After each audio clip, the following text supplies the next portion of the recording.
अरे सहजता जीवन का सर्वांग सत्य है, सबका सब कुछ निश्चित है, यह महासत्य है। सबका सब कुछ सहज स्वयं से ही होता है, अधिक कहीं क्या सब स्वकाल में ही होता है। सभी सहज ही परिणमे अपने क्रम अनुसार, परिवर्तन संभव नहीं, करो सहज स्वीकार।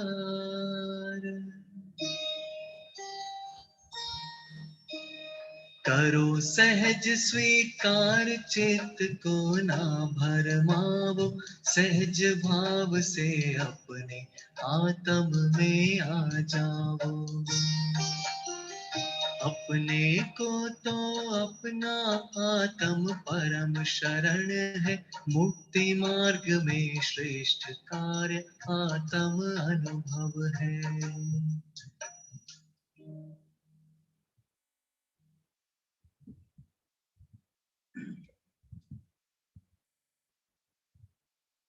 हाँ चाचा जी, प्रारंभ कर दीजिएगा आप। हाँ भाई, ठीक है ठीक है।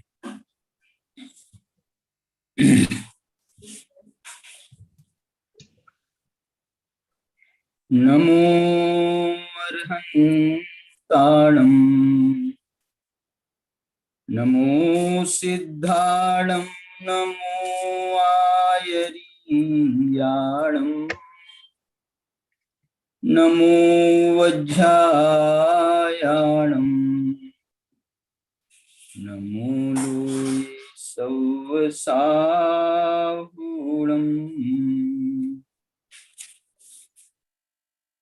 अभिवन्द्यून शिरसा अपुनभव कारणं महावीरम्, हे सिंपयथ भंगम मग्गम मुखस्वोमि। पंचास्तिकाय संग्रह के द्वितीय अधिकार के आधार पर हम यहाँ मोक्ष मार्ग की चर्चा कर रहे हैं। मोक्ष मार्ग की चर्चा इसलिए कर रहे हैं कि आचार्य कल्प पंडित टोडरमल जी मोक्ष मार्ग प्रकाशक में जो उनका 9वें अधिकार के बाद में नहीं लिखा जा सका, वो लिखते तो क्या लिखते हैं, इसकी अपन कल्पना करके अनेक ग्रंथों के आधार पर हम यहाँ पर विषयों की चर्चा कर रहे हैं। यहाँ अपना प्रकरण जो है दूसरा अधिकार का, पंचास्तिकाय के दूसरे अधिकार का प्रकरण हमारा 150 और 151 गाथा पर चल रहा है। यहाँ पर मोक्ष पदार्थ, तो उसमें मोक्ष पदार्थ का अंतिम वर्णन चल रहा है। इसके बाद में फिर वो और विस्तार के साथ में चूलिका स्वरूप मोक्ष मार्ग का वर्णन 154 गाथा से 173 गाथा तक, मैंने 20 गाथाओं में फिर मोक्ष मार्ग का सीधा वर्णन, ये जो वर्णन है 7-9 पदार्थों के माध्यम से, ये मोक्ष मार्ग का एक प्रकार से परोक्ष वर्णन है। क्यों परोक्ष वर्णन है? क्योंकि इसमें जीव का वर्णन भी है, अजीव का भी है, पुण्य पाप का भी है, आश्रव बंध का भी है, जबकि मोक्ष मार्ग तो संवर निर्जरा स्वरूप है और यहाँ पर मोक्ष का भी वर्णन है एक प्रकार से। तो इसलिए जो है उस दृष्टि से यहाँ पर इसको परोक्ष वर्णन या इनडायरेक्ट वर्णन कहें, और मोक्ष मार्ग का जब वर्णन करेंगे वो डायरेक्ट वर्णन कहलाएगा। यहाँ हम जो है मोक्ष पदार्थ के वर्णन में भी आचार्य भगवान ने 4 गाथाएं लिखी हैं। उन 4 गाथाओं में 3.5-4 गाथाएं वो भाव मोक्ष के लिए समर्पित की गई है, और अंत में एक चरण में मोक्ष का वर्णन उन्होंने किया है। छैढालाकार ने भी जब उन्होंने 7 तत्वों का वर्णन किया है ना, तो वहां मोक्ष का वर्णन किस रूप में किया है? अंत में जो है उनने भी आधी पंक्ति में मोक्ष का वर्णन किया है। सकल कर्म ते रहित अवस्था, ऐसा नहीं, जो ये तो मोक्ष तीसरे अधिकार में है, और जो दूसरे अधिकार में उन्होंने तत्व संबंधी भूलें बताई है ना, तो उसमें जो है वो मोक्ष को कैसा मानता है ऐसा उसमें वर्णन, उसमें भी बहुत संक्षेप में मोक्ष का वर्णन संक्षेप में किया गया है। और एक बात बताना चाहता हूं कि ये जो भाव मोक्ष है, ये भी जो द्रव्य मोक्ष, जो साक्षात मोक्ष है, वो भाव मोक्ष नहीं है। भाव मोक्ष तो ये अरहंत अवस्था को भाव मोक्ष कह रहे हैं, और सिद्ध अवस्था वो द्रव्य मोक्ष कहलाएगी। अब यहाँ पर जो भाव मोक्ष है, इसको ऐसा क्यों कर रहे हैं? तो वो ये कह रहे हैं भाव मोक्ष इसलिए कह रहे हैं कि यहाँ पर भावों से मुक्ति मिल गई है और वहां द्रव्य मोक्ष इसलिए कह रहे हैं कि वहां पर पूर्ण द्रव्य से द्रव्य की मुक्ति होगी, द्रव्य पूर्ण मुक्त हो जाएगा। आत्म द्रव्य को द्रव्य कर्म नो कर्म भाव कर्म से उसको रहित तो होना, उस तब तो उसका मोक्ष कहलाएगा ना। ये इतने से थोड़ी हो जाएगा कि एक सर्कुलर आ गया है जेल में कि भाई तुमको जो है 4 दिन के बाद में छुट्टी मिलने वाली है, बस तुम्हारे अब 4 दिन और बचे हैं, 4 दिन बचे हैं, 4 दिन बाद तुमको छुट्टी मिलने वाली है, गारंटी है। मैंने हाई कमान का ऑर्डर आ गया है, सुप्रीम कोर्ट से ऑर्डर आ गया है, छुट्टी तो आज ही मिल जाती है, लेकिन तुम्हारे को बीच में शनिवार इतवार आ गया है, इस कारण से आज आपको छुट्टी नहीं दे सकते हैं, वर्किंग आवर्स में आपको छुट्टी मिलेगी, जो भी है। ऐसे ही यहाँ पर भी आचार्य भाव मोक्ष इसलिए कह रहे हैं इसको कि यहाँ पूर्णता से, जैसे जेल से आदमी बाहर जाता है तो वो वैसा अनुभवन उसको होता है, ऐसा अरहंत अवस्था को इसलिए संसार अवस्था भी माना गया है। तो ये दृष्टि से यहाँ पर अरहंत अवस्था में वो ये कह रहे हैं भावों से मुक्ति मिल गई। मैंने अंदर में जिसको 4 दिन बाद में छुट्टी मिलने वाली है, ऐसा जिसको पता चल गया है, वो भी बहुत रिलैक्स हो जाता है, बहुत रिलैक्स हो जाता है। और रिलैक्स होकर के वो ऐसा ही अनुभव, जैसे उसको ऐसा ही अनुभव होने लगता है, नहीं बस मैं तो मुक्त ही हूँ, मैं तो मुक्त ही हो गया, मैं तो मुक्त हो गया। किसी से कोई पूछता है क्यों भैया कैसे हो, क्या चल रहा है, बोले भाई साहब बस छुट्टी हो गई है, मेरी तो छुट्टी हो गई, मेरी तो छुट्टी हो गई। ऐसे ही यहाँ पर अरहंत अवस्था में भी आचार्य जो भगवंत हैं वो भी ऐसा ही अनुभव करते हैं। ये जो मैं अभी 150 और 151 गाथा की तात्पर्य वृत्ति टीका पढ़ने वाला हूं, इसमें तो आचार्य भगवान ने ये प्रश्न पूछा है। क्या प्रश्न पूछा है मालूम? उन्होंने प्रश्न पहले तो ये कहा कि इति संक्षेपेण भाव मोक्ष गातव्य, ये संक्षेप से इसको भाव मोक्ष जानना चाहिए। अब ये क्या है भाव मोक्ष, इसका इन्होंने संक्षेप में वर्णन किया और उसके बाद में फिर उसका विस्तार करते हुए प्रश्न किया, को असौ भाव और कश्च मोक्ष ये भाव मोक्ष के लिए उन्होंने 2 प्रश्न खड़े किए। भाव मोक्ष में 2 संधि विग्रह ना, भाव प्लस मोक्ष, तो बोले ये भाव क्या है और ये मोक्ष क्या है, और इसमें जो समास विग्रह हुआ है ये कौन सा समास है। तो इसका इन्होंने उसका उत्तर भी दिया है कि भावस्य मोक्ष इति भाव मोक्ष, माने ये षष्ठी तत्पुरुष का प्रयोग है। और इस दृष्टि से यहाँ पर वो अभी पूरा वर्णन करने वाले हैं। पहले उन्होंने जो संक्षेप में वर्णन किया है भाव मोक्ष का, वो मैं आपके सामने पढ़ता हूं, देखिए। वो ये कह रहे हैं, हिंदी में पढ़ रहा हूं, हेतुम अभावे, इसकी चर्चा अपन ने बहुत करी है। द्रव्य प्रत्यय रूप हेतु का अभाव होने पर, ये द्रव्य प्रत्यय वगैरह की चर्चा भी अपनी हो गई है।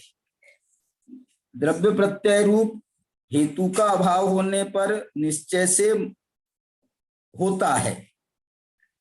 किसके होता है? बोले नानिस, ज्ञानी के होता है।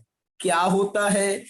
तो बोले आश्रव का निरोध होता है। माने देखो, मोक्ष की बात कर रहे हैं, भाव मोक्ष की बात कर रहे हैं, वो भाव मोक्ष में भी एक प्रक्रिया की बात कर रहे हैं, और ये प्रक्रिया को उन्होंने विस्तार से और आगे भी बताया। अनादि मिथ्या दृष्टि से ये कैसे मोक्ष मार्ग की प्रक्रिया घटती है, बड़ा सुंदर विवेचन उन्होंने एक छोटे से पैराग्राफ में किया है, अपन अभी पढ़ेंगे। यहाँ क्या कह रहे हैं वो देखो, प्रारंभ कैसे हो रहा है। ज्ञानी के होता है, क्या होता है? द्रव्य प्रत्यय रूप हेतु का अभाव होने पर आश्रव का निरोध होता है। माने द्रव्य प्रत्यय के हेतु का निरोध होने पर जब उसका निरोध किया तो भाव प्रत्यय भी नहीं होते हैं, भाव प्रत्यय नहीं होते हैं तो आश्रव का निरोध होता है। और ये कह रहे हैं कि भावाश्रव स्वरूप के बिना, भावाश्रव नहीं होने पर आश्रव का निरोध हुआ ना, तो द्रव्य भावाश्रव का निरोध हुआ तो द्रव्याश्रव का भी निरोध हुआ। ये आगे लिख रहे जायदि कम्मस्तु निरोधो मोहिनी आदि चार घाती रूप कर्म का निरोध विनाश होता है। इस प्रकार 158वीं माने ये 100 जो अपनी इसमें है 150वीं गाथा हो गई। आगे देखिए, ये आपके स्क्रीन पर भी आ रहा है। कम्मस्सा भावेन या और चार घाती कर्म का अभाव होने पर, ये देखो ये जो है ना, ये बताना ये चाह रहे हैं कि ये भाव जो मोक्ष हुआ है, माने पहला ये भाव मोक्ष का मोक्ष मार्ग, माने ये भाव मोक्ष को होने की पूर्व प्रक्रिया, इसका वर्णन तो 150 में कर दिया।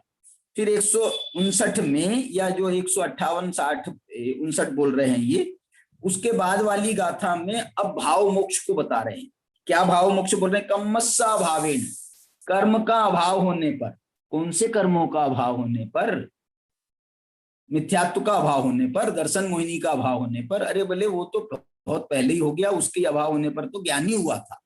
फिर यहाँ क्या हुआ है? बोले चार घाती कर्म का अभाव होने पर। क्यों? क्योंकि इनको वो भाव मोक्ष पे पहुंचाना है ना।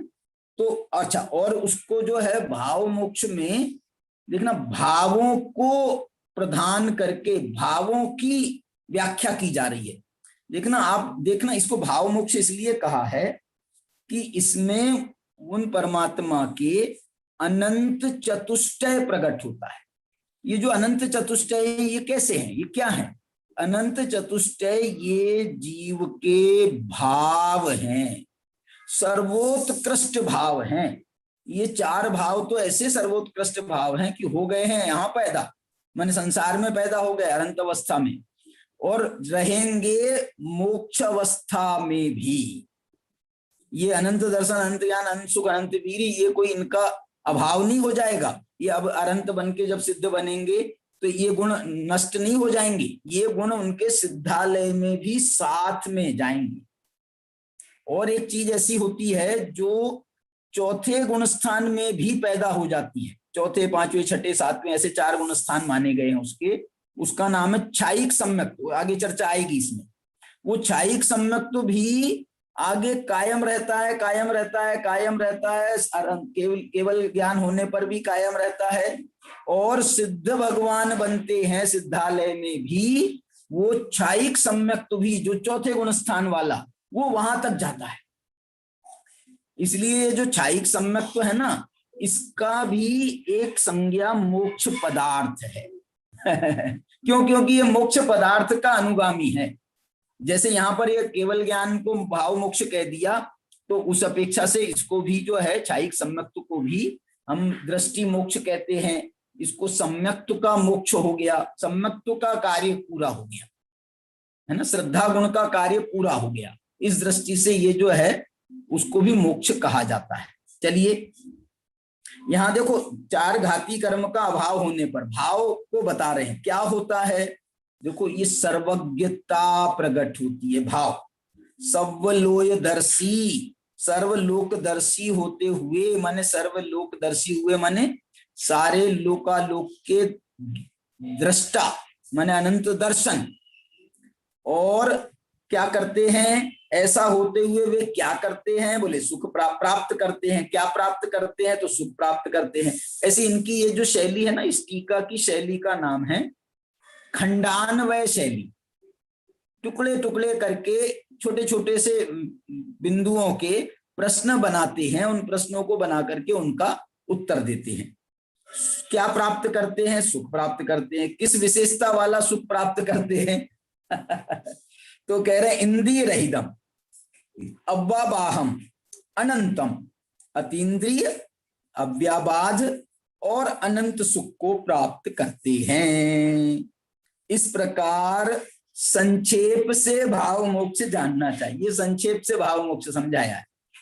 क्यों? क्योंकि इनने जल्दी जल्दी बता दिया ना कि वो जो है हेतु का अभाव होता है तो कर्म उनका निरोध होता है, आश्रव का निरोध होता है, आश्रव का निरोध होता है तो कर्मों का निरोध होता है, कर्मों का निरोध होता है तो कर्मों का अभाव होता है, कर्मों का अभाव होने पर केवल ज्ञान हो जाए, ऐसा संक्षेप में बता दिया ना। इसका थोड़ा तो भैया हमको थोड़ा, हम जो हैं पंचम काल के जीव हैं, हमको थोड़ा समझा करके बताओ, इतनी जल्दी जल्दी भागोगे तो हमको तो कुछ समझ में ही नहीं आएगा। ये क्या भाव है? देखो इसलिए ये प्रश्न खड़ा हुआ, क्या भाव किसे कहते हैं, मोक्ष किसे कहते हैं, भाव से मोक्ष हुआ, भाव का मोक्ष हुआ, क्या भाव का मोक्ष हुआ है, तो ये हमको पूरी बात आप समझाओ। और ये हमारा बहुत प्रयोजनभूत विषय है, हमारे कल्याणकारी विषय है, तो इसको तो आप थोड़ा समझाओ ना, ऐसा नहीं इस भागो मत, हमको थोड़ा सा अच्छे से समझाओ। तो ये प्रश्न ऐसे खड़े किए शिष्य ने, तो अब आचार्य कहते हैं अच्छा सुनो सुनो सुनो, तथा ही ये तथा ही शब्द जो है ना, तथा ही कहो या तद्यथा, देखो जो तुम कह रहे हो वो इस प्रकार है, तद्यथा कैसे, किस प्रकार है विस्तार, बोले को असौ भावः कश्च मोक्षः इति प्रश्ने प्रत्युत्तरम आह। आपने ये प्रश्न पूछे ना कि भाव क्या है, मोक्ष क्या है, ऐसा प्रश्न होने पर इसका हम प्रति उत्तर देते हैं। क्या प्रति उत्तर दे रहे हैं?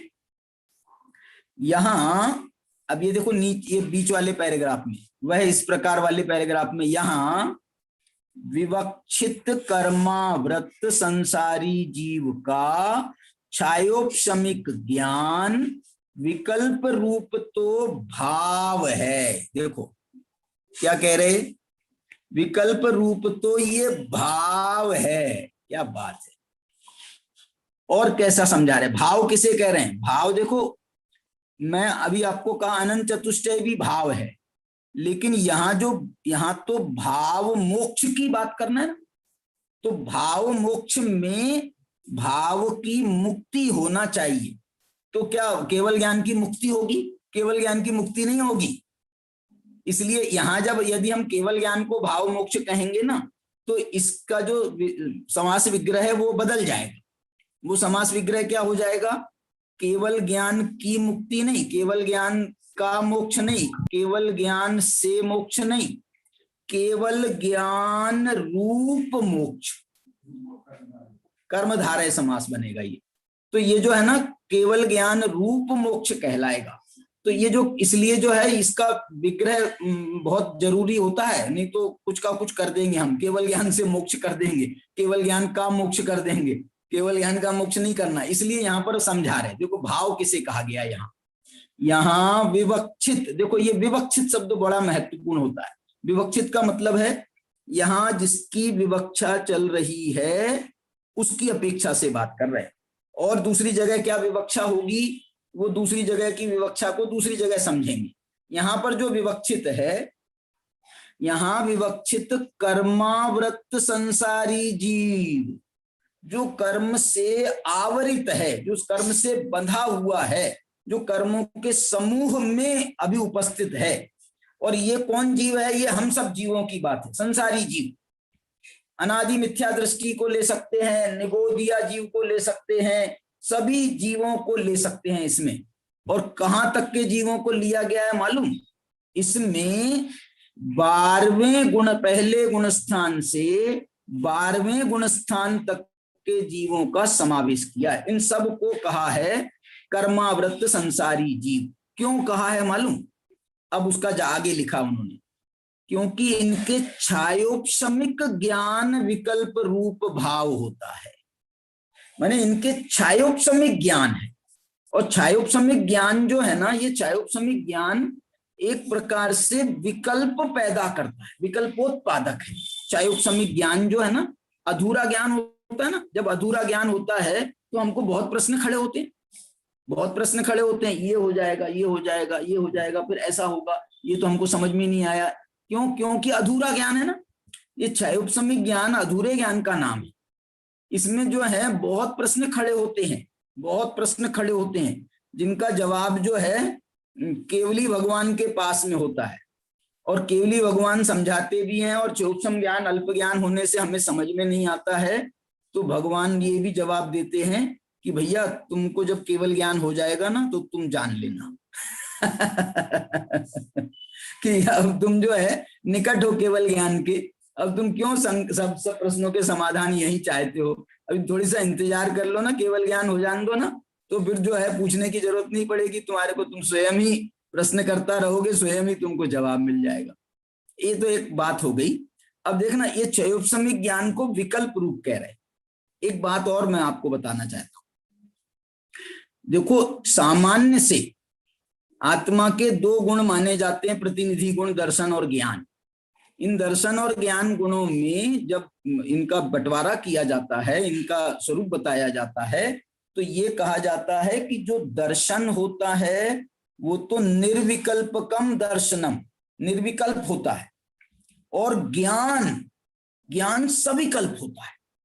ज्ञान को साकार उपयोगमयी माना गया है, और दर्शन को निराकार उपयोगमयी, शक्ति भी है ना, दृष्टि शक्ति और ज्ञान शक्ति, तो वहां पर उसको निराकार उपयोगमयी कहा है दृष्टि शक्ति को, और ज्ञान शक्ति को कहा है साकार उपयोगमयी। ये जो साकार है, इसमें साकार में क्या है विशेष बात, साकार ज्ञान है, माने ज्ञान जो है उसका स्वरूप विश्लेषण करके जानने का होता है, विश्लेषण करके जानने, गहराई से जानने का होता है, भेद प्रभेद करके जानने का होता है। माने वो उसकी प्रवृत्ति ज्ञान की जो होती है ना, वो ज्ञान की प्रवृत्ति अंदर घुसने की होती है।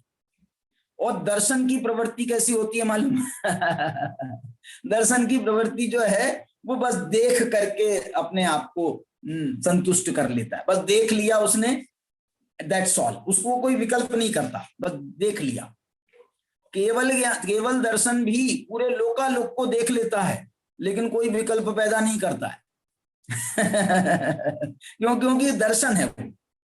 इसको आप ऐसे समझ सकते हो उदाहरण के लिए कि हम जो अभी संगी पंचेंद्री है ना जीव, तो हम जो हैं, ये उदाहरण समझना कि आंख से जो काम करते हैं वो तो करते हैं देखने का, बस देख लिया।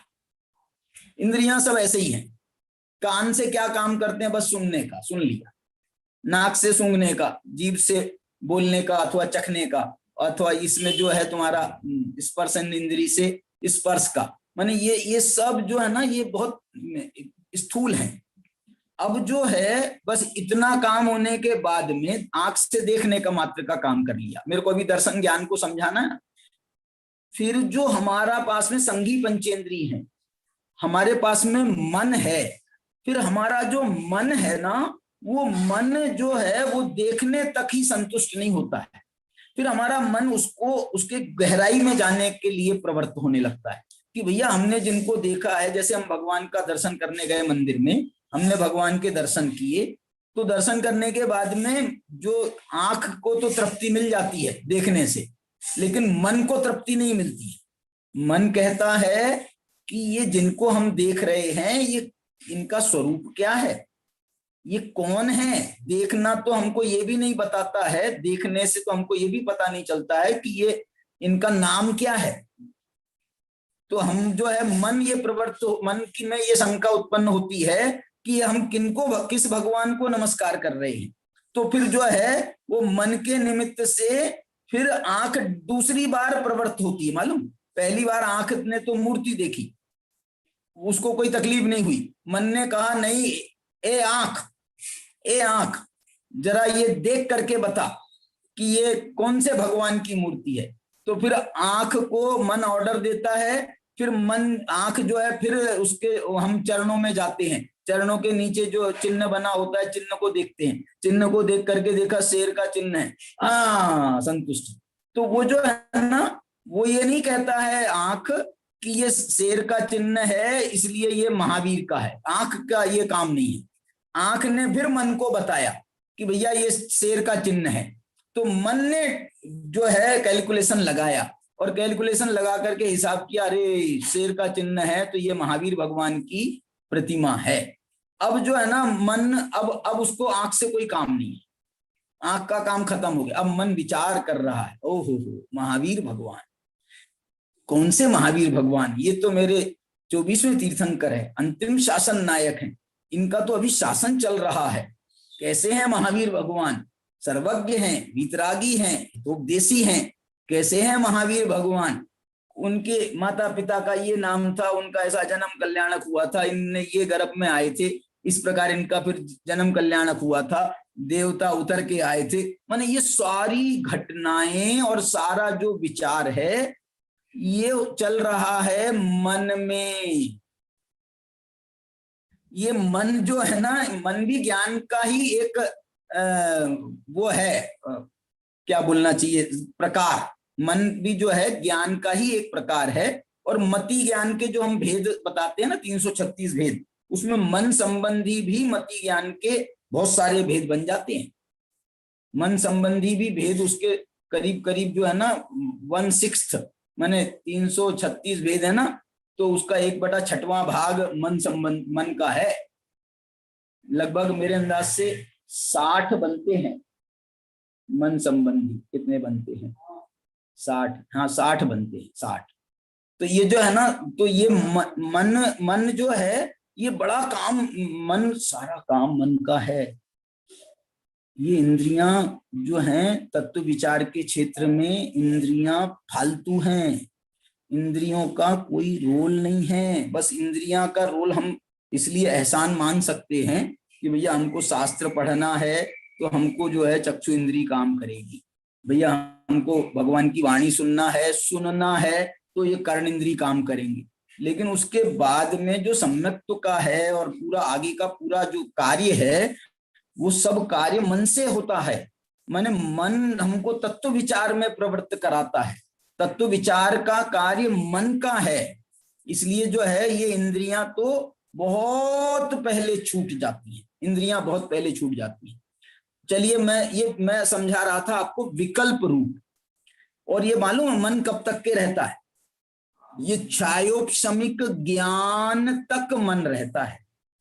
ये जहां तक क्षयोपशमिक ज्ञान है 12वें गुण स्थान तक, वहां तक मन भी कार्य करता है। और उसके बाद में केवल ज्ञान हो जाने के बाद में फिर मन का रोल खत्म हो जाता है। वो आत्मा शरीर में, समझ लो संसारी आत्मा के शरीर में, वहां पर वो मन, द्रव्य मन रहता है। मैंने उनका मन कोई निकाल के हमने जो है अलग नहीं कर दिया, वो मन उसका पड़ा रहता है। लेकिन वो जो है हमारे घर में जैसे कोई चीज पड़ी है, हम उसका उपयोग नहीं कर रहे हैं, ऐसे ही वो मन भी पड़ा रहता है, उसका उपयोग बंद हो जाता है। क्यों? क्योंकि अब जो है उन केवली परमात्मा को केवल ज्ञान उत्पन्न हो गया है। अब वो केवल ज्ञान के द्वारा जो है सारा जो है काम उनका चल रहा है। मन, देखो इंद्रियां थी तो मन की बड़ी उपयोगिता थी इंद्रियों के समय, क्योंकि इंद्रियां कुछ नहीं जानती थी। मन ने हमको जानना, विचार करना, उसकी गहराई में जाना, ये सब काम मन करता था। मन महत्वपूर्ण था तब। लेकिन जब केवल ज्ञान हो गया तो ये मन भी ये फालतू हो गया, मन भी फालतू हो गया। ये बड़ा जोरदार बात है इसमें। तो इसलिए यहां पर मैं कहना चाह रहा हूं, ये क्षयोपशमिक ज्ञान को विकल्प रूप कहा। और बताऊं, ये विकल्प रूप तो स्वयं से है क्षयोपशमिक ज्ञान, लेकिन इसके ऊपर यदि हमारा राग द्वेष मोह का मुलम्मा और चढ़ जाए तो ये, मेरे को तो उदाहरण ये आ रहा है कि क्षयोपशमिक ज्ञान विकल्प रूप तो स्वयं था, माने करेला, और उसके ऊपर यदि राग द्वेष मोह का और उस पर चढ़ जाए, मुलम्मा चढ़ जाए, तो करेला और नीम चढ़ा। माने करेला वैसे ही कड़वा होता है, और यदि नीम के झाड़ पर चढ़ जाए तो वो और कितना कड़वा हो जाएगा। वो कड़वा नहीं हो जाएगा, अब जहर हो जाएगा। माने अब जो भी होता होगा मेरे को नहीं मालूम विशेष। तो करेला और नीम चढ़ा वाली बात है इसमें। तो इस दृष्टि से ये जो है ये विकल्प रूप तो भाव है। ये भी इसको, ये भाव क्यों कह रहे हैं इसको? ये विकल्प को भाव कह रहे हैं। और वो भाव अनादि मोहोदय वश, माने ये अनादि मिथ्या दृष्टि की बात कर अब आ गए। माने यहाँ तो ये 12वें गुण स्थान तक कह रहे थे, लेकिन अब वापस लौट करके ये अनादि मोहोदय वश राग द्वेष मोह से अशुद्ध है। अनादि मोहोदय वश माने अनादि मिथ्या दृष्टि जीव के राग द्वेष मोह हैं, जो वो राग द्वेष मोह जो है वो इस वो मिथ्या दृष्टि जीव को कहें अथवा उसके इन भावों को कहें अथवा उसके समय ज्ञान रूप विकल्पों को कहें, वो अशुद्ध बनाते हैं, अशुद्ध बनाता है। कौन अशुद्ध बनाता है? ये राग द्वेष मोह। कौन सा राग द्वेष मोह? अनादि मोह के वशीभूत राग द्वेष मोह। माने अनादि मोह कौन सा है? अनादि मोह जो है इसको दर्शन मोह मुख्य रूप से माना जाता है। वैसे तो चारित्र मोह भी अनादि काल से है, लेकिन यहाँ जो राग द्वेष मोह, हम मिथ्या दृष्टि के राग द्वेष मोह की बात कर रहे हैं, इस दृष्टि से ये अशुद्ध है। अब देखना, ये तो है अशुद्ध, पहला गुण स्थान तो है अशुद्ध। अब इसके बाद में भाव मोक्ष हुआ, वहां हुआ शुद्ध, और भाव मोक्ष तो हुआ 13वें गुण स्थान में। तो पहले गुण स्थान में अशुद्ध और फिर 13वें गुण स्थान में शुद्ध होगा, तो बीच में क्या होगा? तो इसी कारण से एक नय भी है जिसका नाम है एक देश शुद्ध नय, और इसको जो है आगम की भाषा में हम कहें तो दूसरे गुण स्थान से 12वें गुण स्थान तक का जो स्लॉट है, जो पीरियड है, जो अवस्था है, इस अवस्था का नाम मिश्र है। माने यहां पर कथनचित शुद्धि है और कथनचित अशुद्धि है, एक देश शुद्धि है, एक देश अशुद्धि है। इस कारण से ये बीच का जो अवस्था है 12वें गुण स्थान तक की। 12वें गुण स्थान देखो, पहले गुण स्थान में मिथ्यात्व सहित अशुद्धि है, अब यहाँ पर दूसरे गुण स्थान में मिथ्यात्व नहीं है, तो वो मिथ्यात्व रहित है, माने उतनी शुद्धता है, और कषाय की अशुद्धता है, और बाकी सारी अशुद्धता पड़ी हुई है, ज्ञान की भी अशुद्धता है, वगैरह सब अशुद्धता है। अब यहाँ पर तीसरे गुण स्थान में आए तो ऐसी ही स्थिति है, वहां पर भी मिथ्यात्व नहीं है। चौथे आदि गुण स्थानों को तो ये जो है ना, आप मोक्ष मार्ग जिसको कहते हैं ना, मोक्ष मार्ग, ये मोक्ष मार्ग वास्तव में माना तो गया है चौथे गुण स्थान से, लेकिन इसको हम यदि शुद्धि अशुद्धि के लेवल से चेक करेंगे तो ये दूसरे और तीसरे गुण स्थान भी एक देश शुद्ध माने गए। एक देश शुद्ध नहीं, कहां पर है? मेरे को आज ही बता रहे थे हेमचंद जी भाई साहब कि प्रवचन सार की टीका में ये दूसरे गुण स्थान से लेकर के 12वें गुण स्थान को एक देश जिन की संज्ञा है। जिन जिन जिन माने जो जीते सो जिन, तो इनको भी जिन की संज्ञा है। दूसरे गुण स्थान वाले जिन क्यों हैं? उन्हें मिथ्यात्व को जीत रखा है, अभी तक मिथ्यात्व आया नहीं है, मिथ्यात्व को जीत रखा है अभी तक। अनंतानुबंधी कषाय आ गई है लेकिन मिथ्यात्व नहीं आया है, इसलिए उनको भी जिन की संज्ञा दी गई है। अब देखो, मैं अब ये जो है इस प्रकार से ये अशुद्धता है। अब उस भाव का मोक्ष कहते हैं। देखो इसमें अब इन्होंने पहले तो प्रश्न पूछ रहे थे भाव क्या है, मोक्ष क्या है। अब ये कह रहे हैं कि ये भाव, हमारे समझ में आ गया कि ये भाव तो अशुद्धता को भाव कह रहे हैं, तो इस अशुद्ध भाव का मोक्ष कब होता है, वो क्या है, उसे कहते हैं। तो यहाँ भाव मोक्ष का जो विग्रह है वो विग्रह भावस्य मोक्ष है, और ये संस्कृत में भी है। ऊपर संस्कृत में भी उन्होंने यही उत्तर दिया है। ये मैं आपको अभी आपको बता दिया ना, जो तस्य भावस्य मोक्ष है कथ्यते, उस भाव का मोक्ष कहते हैं। ये आपका हिंदी में यही लिखा है। अब देखो इसके बाद की कहानी कितनी प्यारी है। अब आपको समझ लो, जो अनादि मिथ्या दृष्टि है वो मोक्ष मार्ग में आरूढ़ होकर के मोक्ष जाना चाहता है, तो उसको क्या क्या करना चाहिए संक्षेप में तो पहले बता दिया, लेकिन यहाँ पर अब थोड़ा सा उसका विस्तार करके, ये भी बहुत बड़ा विस्तार नहीं है, पूरा विस्तार यदि समझना हो तो पूरा जिनागम पड़ा हुआ है ये मोक्ष मार्ग का वर्णन करने के लिए, लेकिन यहाँ तो समझ लो एक पैराग्राफ में, 2 पैराग्राफ में ये पूरा समझा रहे हैं। एक ही पैराग्राफ बनाया, पैराग्राफ तोड़ा ही नहीं है। देखो अब ये पढ़ते हैं अपन। जब यह जीव आगम भाषा से कालादि लब्धि रूप और अध्यात्म भाषा से शुद्धात्मा के अभिमुख परिणाम रूप स्वसंवेदन ज्ञान प्राप्त करता है। ये देखो, ये बात जो है कितनी प्यारी भाषा से लिख रहे हैं और कितना बैलेंस है। एक तरफ कह रहे हैं आगम भाषा से, दूसरी तरफ कह रहे हैं अध्यात्म भाषा से। मैंने दो तरीके से उन्होंने एक पैराग्राफ में मैंने स्टार्टिंग करी है। आगम भाषा से हम पूछें कि भैया ये जो जीव है, ये जीव मोक्ष मार्ग में आरूढ़ कब होता है, कब ज्ञानी बनता है, कब इसको सम्यक्त्व की प्राप्ति होती है। तो आगम जो है ना उसको ऐसा कहता है, बोले जब इसकी काल लब्धि पक जाती है ना तब इसको सम्यक्त्व होता है। क्या आगम भाषा क्या है? आगम भाषा जब इसकी काल लब्धि पक जाती है तब इसको होता है। और मालूम ये काल आदि लब्धि कह रहे हैं। काल लब्धि किसे कहते हैं मालूम? काल लब्धि। काल लब्धि को तत्वार सूत्र आदि ग्रंथों में, आगम ग्रंथों में काल लब्धि का व्याख्यान प्रायोग्य लब्धि की अपेक्षा किया गया है। प्रायोग्य लब्धि को काल लब्धि कहा गया है। और देखो प्रायोग्य लब्धि को काल लब्धि क्यों कहा? इसलिए कहा क्योंकि ये प्रायोग्य लब्धि होने पर ही ये जो है ना आत्मा की मुक्ति के प्रयोग चालू हो जाते हैं। लेकिन ये किस जीव को होगा? वो बोले भाई ये जो है ना इसका तुम कुछ मत पूछो, बहुत विस्तार से कथन है और ये इसलिए जो है उसको हम विस्तार समझना है तो आप फिर लब्धि सार आदि ग्रंथ पढ़ो तो आपको बहुत विस्तार से इसका पता चलेगा। लेकिन हम संक्षेप में तो इतना ही कह सकते हैं कि जब इसकी काल लब्धि पक जाती है। और मालूम और बहुत सारे तरीके से इसको समझाया है। सबसे पहला स्लॉट मालूम क्या होता है? सबसे पहला तो विवक्षा ये कही जाती है कि जब इस जीव इसको जो है ना यही जयसेनाचार्य जिनकी ये टीका है, इनने ही समय सार की एक 320 नंबर की गाथा की टीका मानी जाती है, तात्पर्यवृत्ति टीका। तो उसमें भी उन्होंने और विस्तार किया है उसका।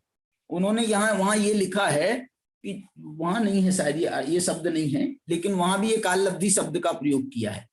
वो ये कहते हैं, समझाते हैं कि जब इस जीव का अर्ध पुद्गल परावर्तन काल शेष रहता है मोक्ष जाने, ये सबसे पहला बिंदु है। काल लब्धि पकने का ये प्रमाण माना जाता है कि जब इस जीव को, मैंने इसको और ऐसी भाषा में भी लिखा है कि इस जीव की जब भव्यत्व शक्ति की व्यक्ति होती है, ये भाषा तो 320 गाथा की है, 320 गाथा की टीका की है।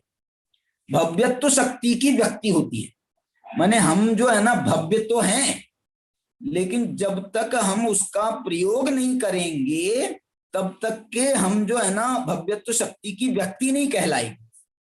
आप भव्य हो, मोक्ष जाओगे जाओगे जाओगे जाओगे। कब जाओगे? अरे जब प्रयोग करोगे, प्रायोग्य करोगे, जब पुरुषार्थ करोगे। ये प्रायोग्य का शब्द अर्थ है ये कि जो प्रयोग के योग्य होता है वो प्रायोग्य कहलाता है, जो प्रयोग के योग्य होता है वो प्रायोग्य कहलाता है। तो जो प्रयोग के योग्य, देखो ना ये प्रायोग्य लब्धि होती है, ये भी अभी प्रयोग चालू नहीं हुआ, ये प्रायोग्य हुआ है, प्रयोग के योग्य हुआ है। और जब करण लब्धि करता है तब वास्तव में इसके प्रयोग लब्धि चालू होती है। प्रायोग्य लब्धि उसके पहले की भूमिका है और करण लब्धि जो है वो वास्तव में प्रयोग की भूमिका है। प्रयोग जब हम करते हैं ना वहां प्रयोगशाला में प्रयोग करते हैं तो बोले साहब रिजल्ट कब मिलेगा, रिजल्ट कब मिलेगा? अरे बोले ये कोई थ्योरी का पेपर है क्या, जब टीचर जांच करेंगे, जांचेंगे और तब पता चलेगा? अरे अभी रिजल्ट मिलता है, तुमने प्रयोग किया है, 2 मिनट रुको, तुमको रिजल्ट पता चल जाएगा H2O का पानी बना के नहीं बना। और कौन कौन से प्रयोग होते हैं, उसमें आग जलती है, बोले आग जल जाए तो समझ लेना तुम्हारा प्रयोग सक्सेस है। बास आने लगे बहुत जोर के तो समझ लेना तुम्हारा प्रयोग सक्सेस है। ऐसा हो जाए, एक मालूम है एक कोई केमिकल ऐसा होता है कि जिसकी सुगंध सुनते हैं या उसका जो संपर्क बनता है तो आदमी को बहुत जोर की हंसी आती है। एक कोई केमिकल है ऐसा, उस केमिकल के सूंघने से कहो या उसके संपर्क में आने से हंसी आती है। तो अब जो है तुम बोलोगे साहब ये प्रयोग हमारा सक्सेस हुआ कि नहीं हुआ? बोले तुमको हंसी आ रही है क्या? बोले बहुत जोर की आ रही है। तो समझ लो तुम्हारा प्रयोग सक्सेस है। तो ऐसी जो है ये बात, मैंने ये उदाहरण क्यों दिया मालूम? पहले तो उसके उदाहरण दिया था मैंने बदबू आदि के, ये उदाहरण मैंने इसलिए दिया है हंसी का उदाहरण कि तुमको अतीन्द्रिय आनंद आया कि नहीं आया। तो यदि अतीन्द्रिय आनंद आ गया तो समझ लो कि तुम्हारी करण लब्धि सक्सेसफुल। करण लब्धि तो सक्सेस होती ही होती है, करण लब्धि तो सक्सेसफुल होती ही होती है, उसी का नाम करण लब्धि है। और यदि वो तुम्हारा सक्सेस नहीं हुआ है प्रयोग, तो समझ लो वो करण लब्धि तुमने करण लब्धि करी ही नहीं। करण लब्धि यदि करते, क्योंकि करण लब्धि का जो पहला समय है ना, मालूम, पहला समय से उसमें अनंत गुणी विशुद्धि होने लगती है। पहले समय से अनंत गुणी विशुद्धि होने लगती है, अनंत गुणी। अब ये अनंत गुणी विशुद्धि जो है, ये बढ़ते बढ़ते ये अनंत गुणी विशुद्धि वो सम्यक्त रूपी शुद्धि में वो परिवर्तित होती ही होती है। इसलिए जो है इसको अनंत गुणी, वहां से इसका समझ लो आपको वो मिल गया प्रमाण कि अनंत गुणी विशुद्धि से चालू हुआ कि नहीं हुआ। और जब हमारा सक्सेस नहीं होना रहता है ना, प्रयोग हमारा फेल होने रहता है, तो हमारा पूत के लक्षण पालने में नजर आ जाते हैं। स्टार्टिंग में हमको लगता है यार कुछ गलत हो गया है क्योंकि लक्षण बराबर नहीं दिख रहे ना, लक्षण पूत के लक्षण पालने में नजर आती है। तो यहाँ पर जो है वो करण लब्धि शुरू हुई है, इसका मतलब है कि पूत के लक्षण पालने में नजर आ गए हैं। थोड़ी देर में सम्यक्त रूपी पुत्र की उत्पत्ति होने वाली है। और ये सम्यक्त रूपी पुत्र है, सुपुत्र है, पूत के लक्षण पालने में नजर आते हैं। तो ऐसा ये गरण लब्धि जो है ये गर्भस्थ अवस्था है, और सम्यक्त जो है ये उसका गर्भ से बाहर आने की अवस्था है, ऐसा भी इसको कहा जा सकता है। चलिए, तो यहां पर मैं आपको ये बताना, भाव मोक्ष का वर्णन कर रहे हैं, उसमें उन्होंने आगम भाषा में तो काल लब्धि कहा। अब इसी बात को अध्यात्म भाषा में क्या कहा जाएगा?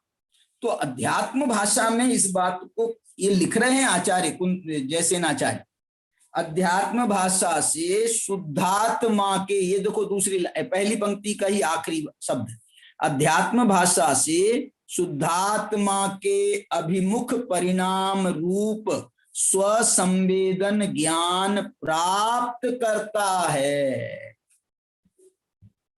ये कहाँ की बात है? ये स्वसंवेदन ज्ञान प्राप्त करता है, मुझे नहीं लगता है कि ये सम्यक दर्शन की बात है।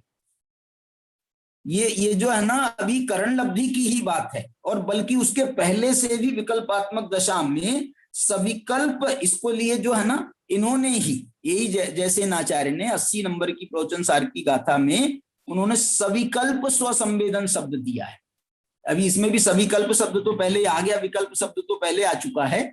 यहाँ पर यह है शुद्धात्मा के अभिमुख परिणाम रूप स्वसंवेदन, माने ये अभी ये निर्विकल्प स्वसंवेदन की बात नहीं है।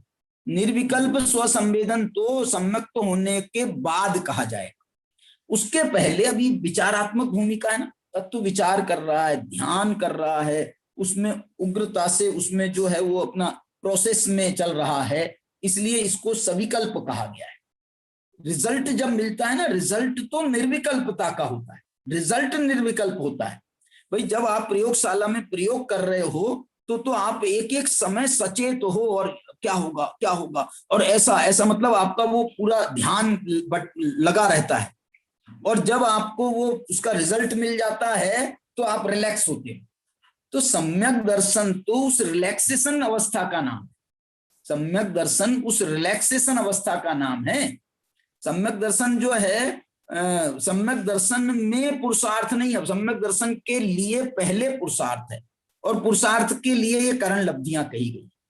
और यहाँ पर जो है ये पुरुषार्थ कैसा चल रहा है, ये कोई प्रयोगशाला तो है नहीं, यहाँ तो आत्मा की ही प्रयोगशाला है, आत्मा में ही प्रयोग करना है, आत्मा के ही करणों का उपयोग करना है, आत्मा को ही अधिकरण बनाना है, आत्मा में आत्मा ही करता है, आत्मा को ही कर्म बनाना है आत्मा का जो परिणाम है सम्यक, तो उसको ही कर्म बनाना है, आत्मा ही करता है।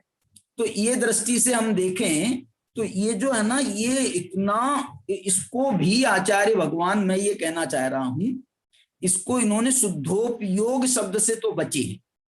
आचार्य ने यहाँ पर शुद्धोपयोग शब्द तो नहीं डाला है, लेकिन क्या शब्द डाला है? शुद्धात्माभिमुख परिणाम। ये वैसा समझ लो इसको, ये जो है ना सम्यक तो नहीं है। चौथे वाले मिथ्या दृष्टि का वर्णन किया ना मोक्ष मार्ग प्रकाशक में टोडरमल जी ने, ये सम्यक तो नहीं है, ये सम्यक तो सन्मुख है। मिथ्या दृष्टि है अभी मिथ्या दृष्टि है, लेकिन हम जो है ना इसको मिथ्या दृष्टि कहना से संकोच हो रहा है। क्यों? क्योंकि सम्यक तो के सन्मुख है। मिथ्या दृष्टि है, ये बात तो इसमें कोई शंका नहीं है, लेकिन वास्तव में ये जब सम्यक दर्शन का पुरुषार्थ चालू हो जाता है तो उसको सम्यक दृष्टि कहें कि मिथ्या दृष्टि कहें। आचार्यों ने, हमारे आचार्यों ने ये प्रयोग जो अवस्था है ना, प्रयोग वाली अवस्था को उस कार्य से ही जोड़ा है जो उसको फल मिलने वाला है। जैसे हम जो है ना सम्यक, छायिक सम्यक तो ये जीव जो करता है छायिक सम्यक, तो जिस समय अभी चोपसम सम्यक्त में है और जिस समय उसने छायिक सम्यक्त करने का पहला कदम उठाया है, अंतर्मूर्त काल में छायिक सम्यक्त पूरा होगा, पहला कदम उठाया है उसने, उसी को उन्होंने छायिक सम्यक्त का प्रतिष्ठापक कह दिया। बोलो, छायिक सम्यक्त तो हुआ ही नहीं, उसका प्रतिष्ठापक क्यों कह रहे हो? अरे छायिक सम्यक्त तो हो नहीं गया, प्रतिष्ठापक है, होने वाला है। उसको जो है ना उससे जोड़ करके उसको, जैसे हम महिलाएं भोजन बनाती हैं और उन्होंने जो है ना चावल को पानी आनी डाल करके जो भी उसका प्रोसेस होता है वो डाल करके उन्होंने उसको ऊपर चढ़ा दिया। किसके ऊपर? गैस के ऊपर चढ़ा दिया, चूल्हे के ऊपर चढ़ा दिया। अब जो है ये चावल तो पकना ही पकना है। उससे पूछो महिला से, क्या कर रही हो? बोले अभी तो बहुत देर है। ऐसा नहीं कहती। बोले मैं क्या कर रही हूं? बोले मैं चावल पका रही हूं। अथवा ऐसा पका रही हूं मैंने, पक गया क्या तुम्हारा? बोले नहीं, पक गया नहीं है, लेकिन पक जाएगा, 2 मिनट 5 मिनट में पक जाएगा। इसी प्रकार से यहाँ पर भी ये शुद्धात्मा भी मुख परिणाम है ये।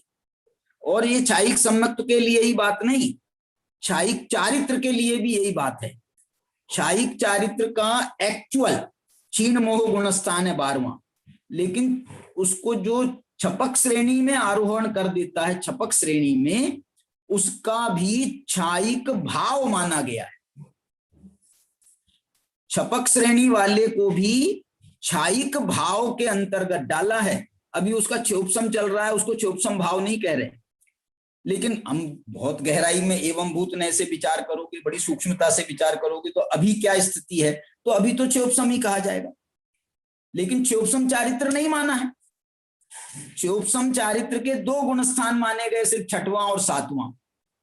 इसके बाद में जब करण लब्धि में जाता है तो उपसम करण में, उपसम लब्धि में जाता है तो औपसमिक भाव कह दिया, शपक श्रेणी में जाता है तो छायिक भाव कह दिया।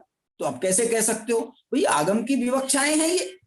ऐसी जो जीव सम्यक्त का प्रतिष्ठा, मैं यही कहना चाहता हूं, करण लब्धि में भी जो उपसम सम्यक्त के लिए सम्यक्त का प्रतिष्ठापक है वो भी वो सम्यक्त कार्य कर रहा है।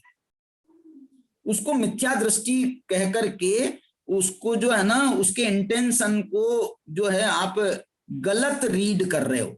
आप उसके इंटेंशन को सम्यक रीड करो। तो ये सम्यक रीड करना माने सम्यक अच्छे से पढ़ो, तो आप उसको अच्छे से यदि पढ़ोगे तो ये सम्यक्त का कार्य कहलाएगा।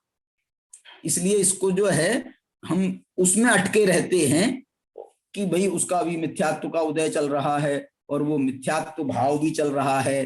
अरे मिथ्यात्व स्वशुद्धात्मा भी मुख परिणाम, ये मिथ्यात्व है क्या? शुद्धात्मा भी मुख परिणाम ये जो चल रहा है ये कोई मिथ्यात्व से चल रहा है क्या? ये मिथ्यात्व से प्रभावित है क्या? ये मिथ्यात्व से प्रभावित नहीं है, ये मिथ्यात्व को मारने से प्रभावित है, मिथ्यात्व को नाश करने वाला है, मिथ्यात्व का निरोध करने वाला है, मिथ्यात्व के हाथ पांव तोड़ने वाला है। तो इसको मिथ्यात्व वर्धक नहीं कहा जा सकता, इसलिए इसको मिथ्या दृष्टि कहने से बचना, मैं ये कहना चाहता हूं। चलिए अभी यहां पर अपन और आगे चलते हैं। तो अध्यात्म भाषा जो है ना तो अध्यात्म भाषा को ये नहीं पता है कि कर्म में क्या हो रहा है, काल लब्धि पक्की क्या नहीं। अब ये भगवान से पूछना पड़ेगा हमारी काल लब्धि पक्की क्या नहीं गई। अध्यात्म कहता है कि तुम अपनी शुद्धात्मा तुमको प्रिय है कि नहीं, ये बता। यदि तुम्हारे को तुम्हारी शुद्धात्मा प्रिय है तो समझ लो कि तुम क्या बोलते हैं वो, निश्चितम स भवेद भव्यो, तुम निश्चित रूप से भव्य हो। अरे समय हो गया है, मैं जो है बस अभी पूरा कर देता हूं। माने ये जो है ना मिथ्यात्व का उपशम इसके बाद होगा। चोपसम, इसके चोपसम होता है माने अनादि मिथ्या दृष्टि हो तो उसको उपशम सम्यक्त होता है, और सादी मिथ्या दृष्टि हो तो उसको चोपसम सम्यक्त होता है। उस दृष्टि से इन्होंने दोनों प्रकार के उपशम और चोपसम को कहा। इसको सराग सम्यक दृष्टि भी कहा। पराश्रित धर्म ध्यान के बहिरंग सहकारी कारण वगैरह वगैरह जो आगे की चर्चा है उसको मैं आगे अभी कल करेंगे अपन। अभी की चर्चा को यहीं पर विराम देते हैं। और ये बड़ा सुंदर प्रयोग की चर्चा है, सम्यक्त के प्रयोग की चर्चा है वास्तव में। तो हमको जो है ना ये अभी सुनने के बाद में इसके दिन भर प्रयोग भी करना है। सभी हमारे जो साथी हैं बैठे हैं सुन रहे हैं, हमको दिन भर इसके प्रयोग की बात पर विचार अवश्य करना चाहिए। चलिए अब मैं अपनी चर्चा को यहीं पर विराम दे रहा हूं और मोहित जी से निवेदन करता हूं कि वे आगे का संचालन करें। हाँ जी मोहित जी। ओम नमः सिद्धिभ्यः। वास्तव में सम्यक दर्शन प्रयोग हमारे प्रयोग भी लगाएं कि कब उस सम्यक्त की उपलब्धि हमसे हो सके। ऐसी मार्मिक चर्चा भी हमने आदरणीय भाई साहब के माध्यम से ली। अब मैं मुख्य बिंदु की कक्षा 10वीं के छात्र सम्यक पीजन मो से वे आए और प्रवचन के सारांश रूप हमें सुनाए।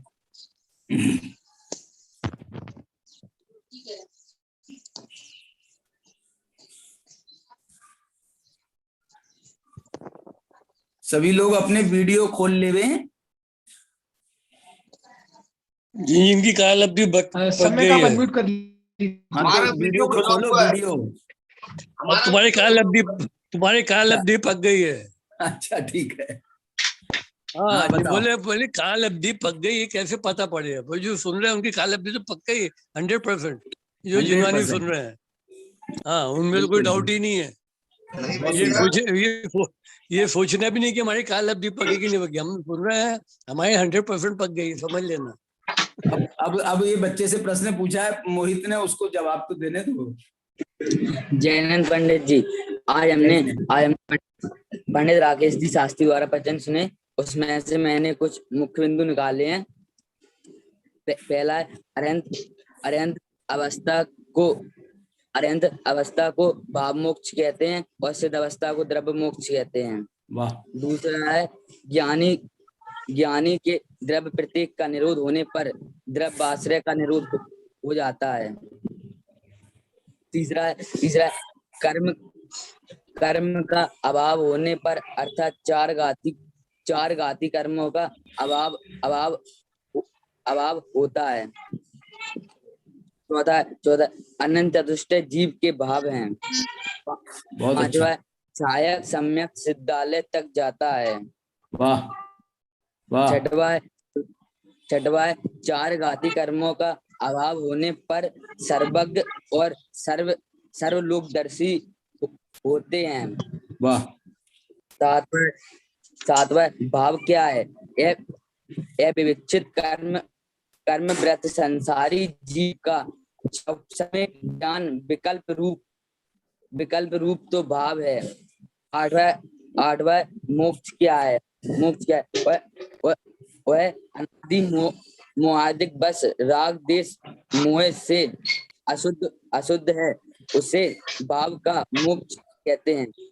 नौवा दर्शन होता है, निर्विकल्प रूप होता है, और ज्ञान होता है और साविकल्प रूप होता है। सुनो बेटा, ये जो तुमने कहा ना ये राग द्वेष मोह से अशुद्ध है और अशुद्ध है उससे मोक्ष होता है, नहीं, ये अशुद्धता ही अशुद्ध भाव है और इससे मुक्ति का नाम भाव मोक्ष है।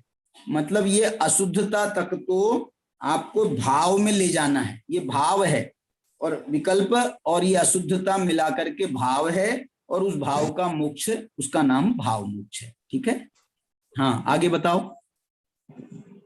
दर्शन होता है वह निर्विकल्प रूप होता है, और ज्ञान होता है वह साविकल्प रूप होता है। बहुत सुंदर, मन भी ज्ञान का एक प्रकार है। बहुत अच्छा। और 11वां अनादि मोहादिक बस राग देश मोह से अशुद्ध है। बहुत अच्छा, बहुत जैन अच्छा, बहुत अच्छा, बहुत अच्छा। और एक अध्यात्म भाषा का और सुना देते तो मजा आ जाता। अध्यात्म भाषा में शुद्धात्मा भी मुख परिणाम होता है, तब ये जीव सम्यक्तु के योग्य होता है। चलिए, बहुत सुंदर, बहुत अच्छी बात है, बच्चों ने अच्छे से ग्रास्प किया। और जितने भी बिंदु उसने बताए हैं उसमें एक बिंदु में मैंने थोड़ा सा सुधार कराया था, बाकी सारे बिंदु उसके बहुत अच्छे थे। हाँ जी, जिनवाणी स्तुति नमो जैन मुल्ताई। आइए। साथी तो गंगा है बीत रागवाणी, अवचेन्य धारा निज धर्म की कहानी, जावे अवगा। साथी तो गंगा है बीत रागवाणी, अवचेन्य धारा निज धर्म की कहानी, जामे अति विमल अघात ज्ञान कहानी, जामे अति विमल अघात ज्ञान कहानी, जहाँ नहीं पंच पंख आदि पंख की निशानी, साची तो गंगा यगवीत रागवाणी, अवचेन्य धारा निज धर्म की कहानी, जावानी के ज्ञान से तुझे लो पालो, तो वाणी मस्तक नमो सदा देत होंडो।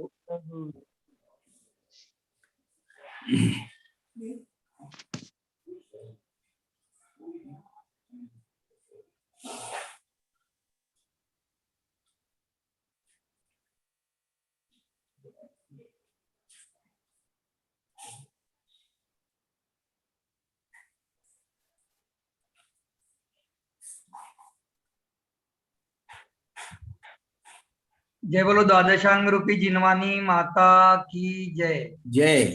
सभी को जय जिनेन्द्र। सभी को जय जिनेन्द्र। हमारे सारे विद्यार्थियों को भी जय जिनेन्द्र, और हमारे सभी जो साधर्मी भाई हैं, सुनील जी डायमंड हैं, हमारे सुकुमार जी हैं, डॉक्टर विमल जी हैं। जय जिनेन्द्र भाई साहब। जय जिनेन्द्र साहब। हाँ जी, जय जिनेन्द्र भाई साहब। नरेश जी हैं और मोहित जी हैं, सबको जय जिनेन्द्र। अजय जी मारवडकर हमारे से जुड़े आज, उनको भी बहुत बहुत जय जिनेन्द्र। सीमा जी को जय जिनेन्द्र। चलिए, कल मिलते हैं जय जिनेन्द्र, जय इसी समय पर। कल आगे